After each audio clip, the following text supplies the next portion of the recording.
عورت ہے جو ہم کو کھانے کا انتظام کر رہی ہے, سر کے بال کھلے ہوئے ہیں, دوپٹے اوڑھنے کا انتظام کر رہی ہے, کپڑوں کا انتظام کر رہی ہے. آخر کام والی سے حضرت زینب کہتی ہے تیری مالکن کو بلا بیٹا, بول وہ خاتون ہے. جیسے ہی وہ خاتون گھر کی مالکن آئی حضرت زینب کے پاس, تو حضرت زینب کہنے لگی آپ کا بہت بہت شکریہ, آپ اس برے حالات میں آپ ہماری مدد فرمائیں. آپ کون ہیں؟ ہم آپ کو نہیں جانتے. تو کہا آپ کون قیدی ہیں, ہم کو معلوم نہیں ہے. ہم جوانی کی عمر میں نبی کی بیٹی حضرت سیدنا فاطمہ کے گھر میں نوکرانی کا کام کیا کرتی تھی. جوانی کی عمر میں مدینہ شہر میں نبی کی بیٹی فاطمہ کے گھر میں باندھتی تھی, نوکرانی کا کام کیا کرتی تھی. جب میری عمر 8 زیادہ ہو گئی تو حضرت فاطمہ رضی اللہ تعالی عنہا نے مجھ کو اپنے ملک دمشق میں بھیج دیا ہے. لہذا میرا کچھ کمال نہیں ہے, میں قیدی کی مدد اس لیے کر رہا ہوں کہ ہماری مالکن خاتون جنت حضرت سیدتنا فاطمہ الزہرا رضی اللہ تعالی عنہا نے ایک نصیحت اور وصیت کی تھی, اے میری خادمہ, میری نوکرانی سن, اگر کوئی قیدی ملے تو اس کی تم مدد کرنا, تعاون کرنا.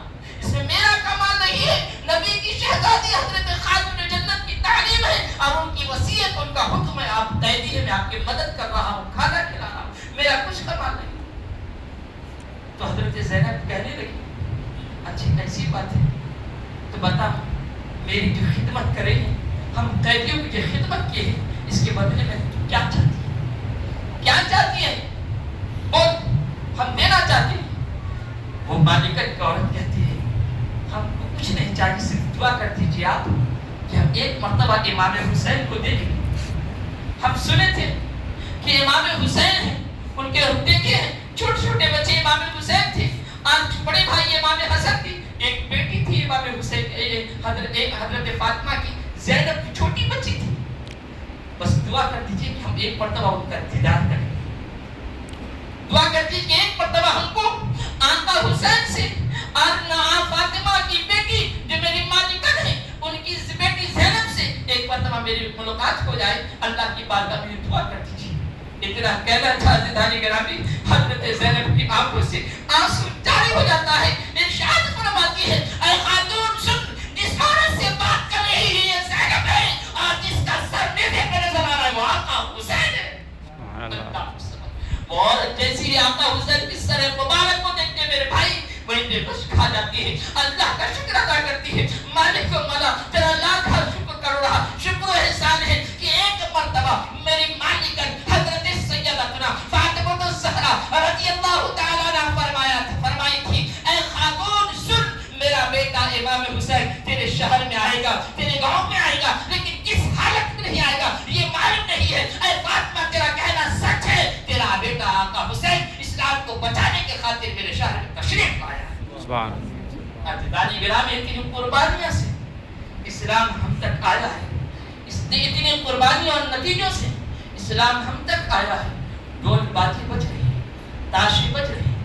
آج ہم اپنی عورتوں کو بے پردہ بھیج دیتے, بازاروں کو گھروں میں غیر مردوں کے سامنے بے پردگی سے پیش کر دیتے ہیں. یاد رکھو عزیزان گرامی, اہل بیت اطہار کے پاس کپڑا بھی نہیں ہے, حضرت سیدہ سکینہ کے پاس اوڑھنی بھی نہیں ہے, زینب کے پاس دوپٹہ بھی نہیں ہے, شہزادوں کے پاس دوپٹہ بھی نہیں ہے. عزیزان گرامی جب دمشق شہر میں پہنچتے ہیں تو لوگوں کی نگاہ اہل بیت کی خاتونوں کی طرف ہے. ایک صحابی حضرت سہل رضی اللہ تعالیٰ عنہ, عزیزان گرامی حضرت زینب ان کو قریب بلاتی ہے, کہتی ہے کچھ دینار آپ کے پاس ہے تو ان کو دے دیں اور سر حسین کو سب سے اونچا کرنے کے لیے بول دیجیے تاکہ لوگوں کی نگاہ اس سر حسین کی طرف نہ جائے, ہم لوگوں کے کھلے ہوئے بالوں کی طرف نہ پڑے. عزیزان گرامی قربان چاہیے وہ مظلوم اہل بیت جب پردہ کی اتنی اہمیت کر رہے ہیں تو اللہ نے ہم کو ہر چیز سے نوازا ہے, ہماری مائیں اور بہنیں پردہ کیوں نہیں کرتی؟ حضرات اپنے چہرے کو چھپانے کے لیے جو سر کا بال عورتوں کا بڑا ہوتا ہے اس کو سامنے کر کے اپنے منہ پہ ڈال دیے تھے تاکہ کسی غیر مرد کی نگاہ نہ پڑے. عزیزان گرامی ایسے مشکل وقت میں بھی نبی کے گھرانے والے پردے کو نہیں چھوڑ رہے ہیں, اپنے نانا جان کے فرامین کو نہیں چھوڑ رہے ہیں. اللہ نے ہم کو ہر چیز